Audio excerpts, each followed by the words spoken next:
Recourir à une mère porteuse, une solution pratique, fiable, généreuse et sécurisée pour les couples qui ne parviennent pas à avoir d'enfants.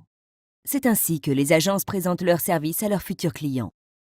Extraordinary Conceptions is an international agency that matches egg donors and surrogates to couples or individuals who need help building their families.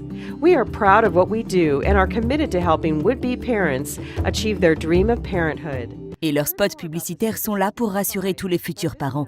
Grâce à eux, il est possible de construire la famille dont vous rêvez. Ces entreprises se présentent comme des simples intermédiaires altruistes au service des couples ne pouvant pas procréer naturellement. Altruistes, mais surtout très lucratives en réalité. Ces agences représentent une industrie mondiale dont le chiffre d'affaires annuel est estimé à plusieurs milliards de dollars. Une équipe de la Manif pour tous a enquêté de Paris jusqu'en Asie du Sud-Est, notamment en Thaïlande, pays qui a mis en place un cadre légal en 2015 pour réduire le nombre de GPA. Cette loi d'encadrement change-t-elle réellement la donne ? Faut-il aller plus loin ? La Manif pour tous a rencontré sur place des personnalités officielles, mais aussi filmé en caméra cachée des responsables d'agences de GPA.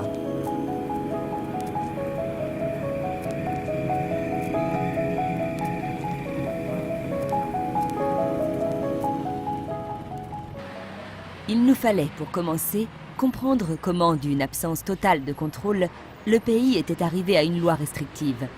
Nous avons donc rencontré ceux qui ont préparé cette loi, le docteur Proksananonda, gynécologue obstétricien à l'hôpital Chulalongkorn, médecin réputé, spécialiste des techniques de procréation médicalement assistée. Sapazit Kumpraban, avocat et défenseur des droits de l'enfant, et Younger Thomas, responsable de l'ONG Alliance Antitrafic, qui a joué un rôle capital dans la dénonciation du trafic de la GPA en Thaïlande. Ils reviennent pour nous sur ce qui a poussé l'opinion publique thaïlandaise à vouloir mettre un coup d'arrêt au développement de la GPA. Maybe we are lucky because we have those three high-profile cases Yes, so at the same time.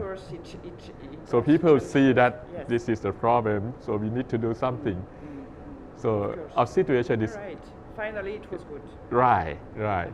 Because we can use these three cases as an example that if we do not do something, this is an example that you will see. And it's the real case.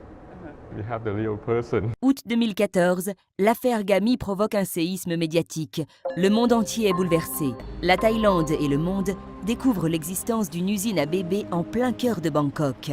Le fils d'un milliardaire japonais avait lui-même inséminé une quinzaine de femmes thaïlandaises qu'il tenait enfermées dans un appartement. Ces deux affaires ont secoué l'opinion publique thaïlandaise et internationale. La Thaïlande a pris alors conscience de la gravité de la situation. D'autres scandales ont éclaboussé le pays, comme celui des mères porteuses vietnamiennes, découvertes aussi à Bangkok. Younger Thomas, de l'ONG Alliance Antitrafic, explique la part active qu'il a eue dans ce dossier. Son association est reconnue en Thaïlande pour le travail qu'elle fait contre l'exploitation et le trafic d'êtres humains. C'est cette expertise que les autorités sont venues chercher en les appelant à l'aide dans cette nouvelle affaire.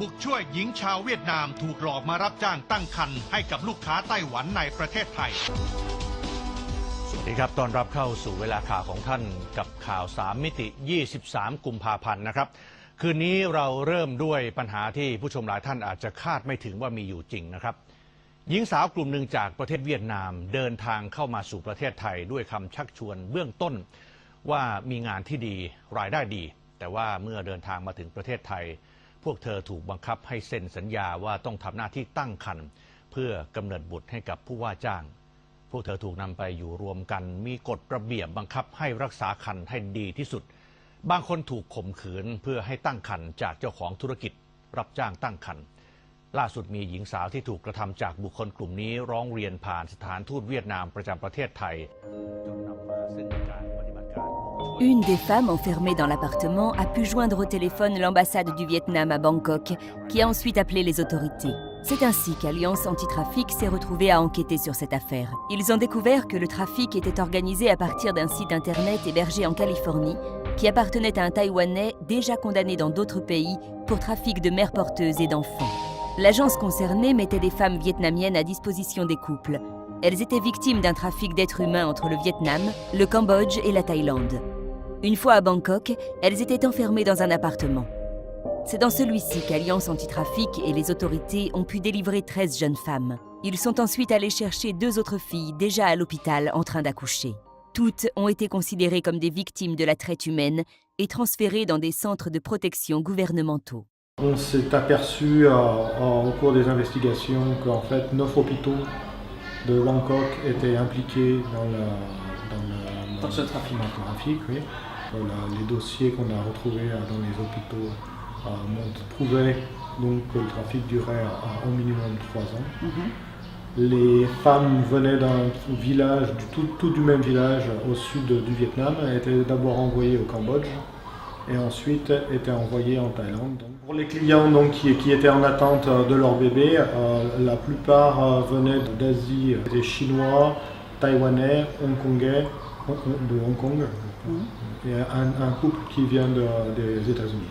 Les femmes, elles étaient donc dans une maison qui apparaît d'ailleurs sur le site web. Donc, elles étaient dans de très bonnes conditions, avec piscine, et elles étaient bien traitées. On montrait qu'elles étaient bien ça fait traitées. partie du marketing, ça faisait partie du marketing de cette agence. Voilà, exactement. Et rien ne se faisait dans les maisons. Les maisons, c'était uniquement pour faire garder les femmes, et donc tout se faisait dans les hôpitaux. Et est-ce qu'elles avaient donc pas le droit du tout de sortir de cette maison? Non, elles ne pouvaient pas sortir. Et en plus de ça, elles n'avaient pas le droit de communiquer entre elles à l'intérieur des maisons. Et donc elles devaient attendre jusqu'à ce que donc un couple client utilise leur service, c'est pas comment dire. Et donc après, elles devaient rester le temps jusqu'à l'accouchement. Et si l'accouchement se passait mal, elles devaient se faire transférer un embryon jusqu'à ce qu'elles obtiennent un bébé qui est en bonne santé. Après ces 3 scandales, le gouvernement thaïlandais a décidé de prendre la question à bras-le-corps et d'ouvrir une réflexion sur la pratique des mères porteuses. Il est en effet hors de question que la Thaïlande et les utérus des femmes thaïlandaises soient une plaque tournante mondiale, pour reprendre les propos du député Walop Thunkananarak. Le Parlement décide alors de limiter le nombre de GPA avec une loi d'encadrement. The Thailand Parliament has passed the registration banning the commercial surrogacy, and since February 19, 2015.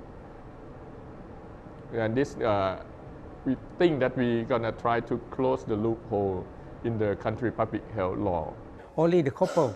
Only the couple, married couple. Yeah, and married couple. In the family. Yeah, and moreover, we limit only. I mean the women who volunteer to have pregnancy instead of the egg donor, they need to be relatives of the husband or the wife. And in case that they have no any relative to volunteer to do this, they need to propose the women who have been considered by the committee that they will allow this woman or not. We need to protect the women who have pregnancy, volunteer to have pregnancy. La loi a eu pour effet de diminuer de façon impressionnante le nombre de GPA sur le territoire. Officiellement, la Thaïlande serait passée de près de 4000 GPA par an à environ 200. L'amélioration est très nette. Cependant, le problème n'est pas encore résolu. Il faut aller plus loin pour garantir la dignité de toutes les femmes et de tous les enfants. Le texte interdit aux agences de faire de la publicité dans le pays et de recruter des mères porteuses thaïlandaises.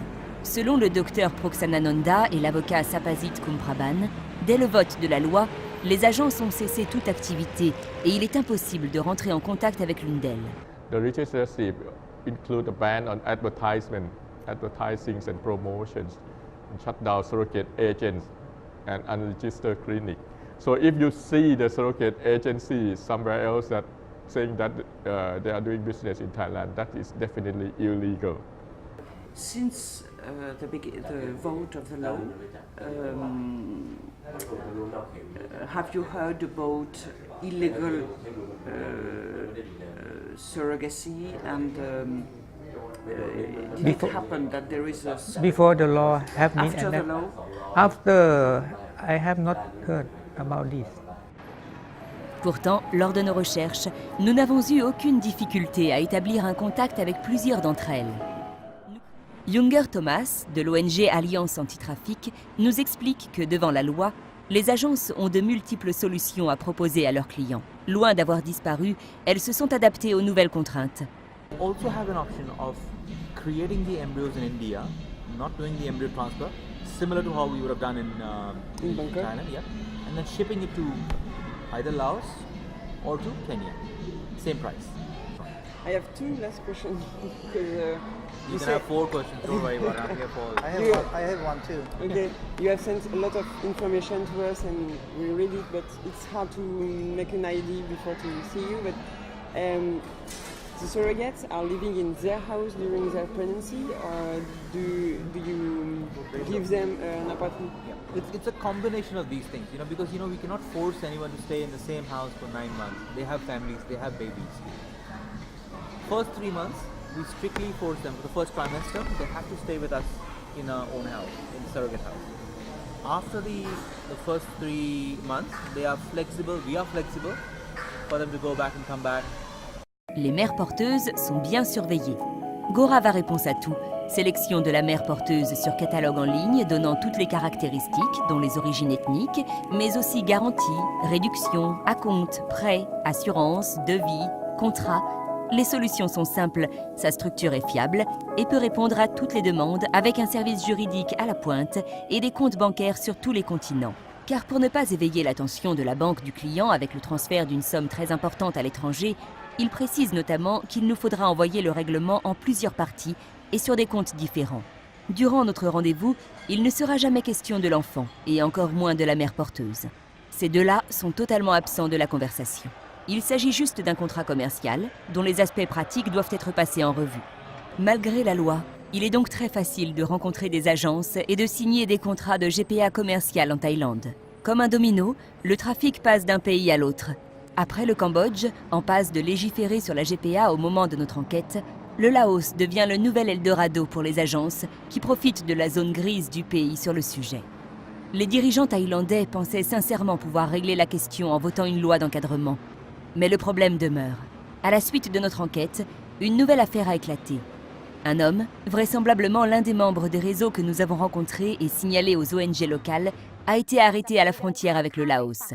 Il emmenait avec lui des embryons dans des contenants réfrigérés et des mères porteuses thaïlandaises. Il se rendait à la clinique laotienne dans laquelle New Genetics Global et Bangkok Surrogacy Center procèdent aux inséminations de femmes originaires de divers pays.